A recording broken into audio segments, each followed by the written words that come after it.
Can a designer who dressed America's most powerful women, from Jackie Kennedy to Liza Minnelli, truly destroy their own legacy? I'm Halston. My name is Halston. The most successful single individual in the history of American fashion. Ladies and gentlemen, Halston. Halston, the man who single-handedly redefined American fashion with his minimalist and sensual designs, found out the hard way. His rise to fashion royalty was meteoric, but his downfall was even more dramatic, marked by reckless business decisions, drug-fueled excess, and ultimately, the loss of the one thing no designer can afford to lose: his name. How did a genius, who once seemed untouchable, end up exiled from his own empire, watching helplessly as his brand and his life unraveled? As we dive into the life of this iconic designer, we explore the tragic story of Halston, the man who revolutionized American style but couldn't save himself. Is success fun? Oh, sure, it's fun and it's not fun, and as my mother says, it's the price you have to pay. Halston's story begins far from the glamorous runways and decadent parties of New York City. Born Roy Halston Frowick in 1932 in Des Moines, Iowa, he had a modest upbringing as the son of a Norwegian-American accountant and a stay-at-home mother.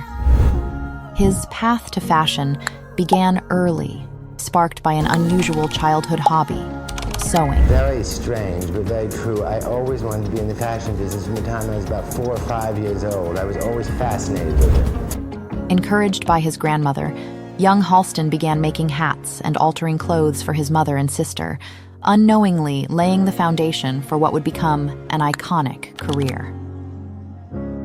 Halston's first big break came in 1961, when then-First Lady Jackie Kennedy wore his custom-designed powder blue pillbox hat to her husband's presidential inauguration. That one moment turned the spotlight on Halston, launching him onto the national stage. Overnight, he became America's first true superstar designer, and his name began to be spoken in the same breath as the high society women who wore his creations. In the years that followed, Halston expanded his influence from millinery to women's wear, creating some of the most iconic looks of the 1970s. His designs, like the famous ultra-suede shirt dress, were revolutionary in their simplicity. At a time when fashion was dominated by stiff, structured garments, Halston offered women something entirely new: minimalist, free-flowing designs that celebrated the body rather than constraining it. His garments didn't have unnecessary zippers, buttons, or bows. Instead, they were sleek, sensual, and practical, perfect for the modern woman. I always wanted to change everything in clothing, to make it a little more simple, to make it a little more American, to make it more contemporary and newer, and always a point of difference. And that's the only thing that makes a designer become important, and that's the only way that you really create a style. At the height of his fame in the 1970s, Halston wasn't just a designer, he was a cultural phenomenon. His aesthetic of clean lines, flowing silhouettes, and luxurious fabrics like silk and ultra-suede had transformed him into the face of American fashion. Halston's designs didn't merely reflect the times, they shaped them. However, his rise came at a time when the boundaries between work, art, and personal indulgence were blurring, especially in the hedonistic world of Studio 54, which became the epicenter of Halston's life during this time. You're a devotee of Studio 54. It's good for everybody on every level of society. The exclusive nightclub, famed for its celebrity guests and hedonistic atmosphere, was where Halston could be seen regularly with his entourage, the Halstonettes, which included Liza Minnelli, Bianca Jagger, Andy Warhol, and many more. The club wasn't just a place for him to relax. It was an extension of his brand. His presence there added to the mystique of the Halston name, making his designs not just about fashion but about embodying an entire era.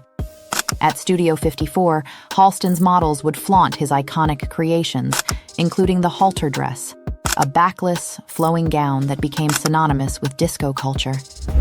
His jumpsuits, caftans, and long draped dresses became symbols of the era's liberated, carefree spirit. These designs, loved by both Hollywood stars and the fashionable elite, celebrated a new kind of femininity, one that was powerful yet effortlessly elegant. However, behind the scenes, the excess that Studio 54 represented began to take its toll. The club's rampant drug culture and endless parties began to blur the lines between work and play for Halston. As his personal life became increasingly entangled with the wild scene at Studio 54, the focus that had driven his earlier success began to wane. What had once been a carefully crafted image of luxury and exclusivity started to spiral into chaos. Amidst all this, 1973 marked a pivotal moment in both Halston's career and American fashion history. On November 28th, Halston and 4 other American designers, Oscar de la Renta, Bill Blass, Anne Klein, and Stephen Burrows, participated in the Battle of Versailles, a fashion showdown between American and French designers at the historic Versailles Palace.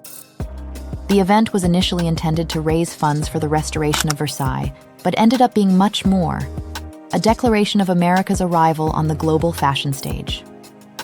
Halston's contribution to the event was nothing short of revolutionary. While the French designers brought opulent theatrical displays, Halston's minimalist, sporty designs stunned the audience with their freshness and ease.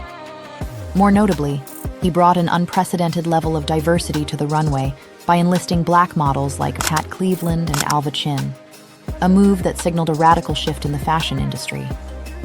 The American designers emerged victorious that night, and Halston became a global symbol of America's new approach to fashion: simple, sleek, and unapologetically modern. But even this monumental success couldn't shield Halston from the dangers lurking in his personal life. His growing involvement in New York's drug-fueled party scene was slowly unraveling the carefully constructed empire he had built. The fame, the pressure, and the allure of excess were pushing him further from the disciplined creativity that had made him a star. And soon, the cracks in his empire would begin to show. While Halston was riding high on the success of the 1970s, the 1980s would mark the beginning of a tumultuous chapter in his career. At a time when his minimalist designs had cemented him as a fashion icon, Halston made a decision that would shock the industry and redefine how luxury fashion interacted with the mass market: a partnership with JC Penney. In 1983, Halston signed a groundbreaking deal with the mid-tier retailer to create a more affordable line of clothing, accessories, and cosmetics, aimed at bringing his designs to the everyday consumer. On the surface, the deal appeared to be a revolutionary move. Halston had always harbored a desire to make fashion accessible to all, famously stating, "I want to dress all of America." The JC Penney deal seemed to align with his belief in democratizing fashion, bridging the gap between high society and the masses. At a time when fashion was seen as exclusive and unattainable for many, Halston was offering a bold new vision: luxury for everyone. However, what Halston saw as visionary, the fashion elite saw as betrayal. In the world of luxury fashion, exclusivity is everything. By associating his name with a mass-market retailer, Halston shattered the aura of prestige that surrounded his brand. Bergdorf Goodman, the high-end retailer that had once championed his work, immediately dropped his line from their stores, followed by other luxury outlets. For the fashion aristocracy, selling at JC Penney cheapened the Halston name. The same women who had once flocked to wear his elegant creations now turned away, unwilling to share their designer with suburban shoppers. This controversial move marked the beginning of the unraveling of Halston's empire. The designer, who had once defined American glamour, now found himself caught between two worlds, neither fully embraced by the masses nor welcomed by the fashion elite. His desire to democratize fashion came at the cost of his exclusivity, and the backlash was swift and unforgiving. The deal also revealed cracks in Halston's business management. While his creative genius was undeniable, Halston lacked the business acumen needed to navigate the complexities of expanding his empire. His decision to sell his company to Norton Simon in 1973 had given him financial stability, but it also meant that he no longer had full control over his brand. The JC Penney deal, though lucrative, came at a time when his control over his namesake company was slipping away. Behind the glamour of fashion shows and parties, Halston was grappling with the demands of running an empire. The more he expanded, the more he became consumed by the pressures of business, and the less time he had for the creative work that had once defined him. His involvement in the JC Penney line also stretched him thin, leading to erratic decisions that further distanced him from the luxury market. But it wasn't just business decisions that were derailing Halston's career. His personal life was spiraling out of control. The hedonistic lifestyle he had embraced at Studio 54, the drugs, the parties, the endless nights, was taking its toll. His reliance on drugs to fuel his frenetic schedule and mask the pressures of success had become an open secret, and his creativity and focus began to suffer. What was intended to be a revolutionary moment in fashion history instead became a point of no return for Halston. The JC Penney deal, far from cementing his legacy as a visionary, marked the beginning of his professional and personal downfall. While Halston's professional decisions began to take a toll on his career, it was his personal life that accelerated his downfall. Central to this collapse was his tumultuous relationship with Victor Hugo, a Venezuelan artist and window dresser who became Halston's lover and companion in the late 1970s. The relationship was intense, marked by excess and indulgence, and it significantly contributed to the chaotic spiral that defined the latter part of Halston's life. Hugo, known for his flamboyant personality and destructive behavior, became a constant presence in Halston's inner circle. He encouraged the designer's already growing dependence on drugs, particularly cocaine, which became a fixture of their time together at Studio 54 and in private parties. Rather than grounding Halston or helping him navigate the pressures of running a fashion empire, Hugo's influence exacerbated the designer's destructive tendencies. He was notorious for his erratic behavior and even blackmailed Halston with threats to sell damaging stories to tabloids, further destabilizing Halston's already fragile mental and emotional state. As Halston's personal life unraveled, so did his creative focus. The whirlwind of drugs and toxic relationships left him distracted, unreliable, and distant from the company he had built. His once legendary discipline and innovative spark dimmed as he became more consumed by the party scene and the people who surrounded him. Those who had once supported his vision, his business partners, clients, and even close friends, began to distance themselves, recognizing that Halston was losing control. By 1984, this downward spiral culminated in the ultimate blow. Halston was ousted from Halston Enterprises by Norton Simon, the company that owned the rights to his name. Stripped of the ability to design under his own brand, Halston was left creatively adrift. The company that bore his name no longer reflected his vision or genius, and he was powerless to change it. Isolated, both professionally and personally, Halston found himself exiled from the very world he had dominated just a decade earlier. With his health deteriorating, largely due to his years of drug abuse, Halston retreated from public life. In 1988, he was diagnosed with HIV, a diagnosis that would further isolate him as he faced the stigma of the disease in a society still grappling with the AIDS epidemic. His once glittering career was now a distant memory, overshadowed by addiction, scandal, and illness. Halston passed away in 1990 at the age of 57. While Halston's career ended in tragedy, his influence on fashion didn't fade with his death. In the years following his passing, attempts to revive the Halston brand have been numerous, reflecting the lasting power of his aesthetic. Though the man himself was gone, the idea of what Halston represented, sleek minimalism, effortless glamour, and the celebration of women's bodies, continued to inspire designers and fashion houses.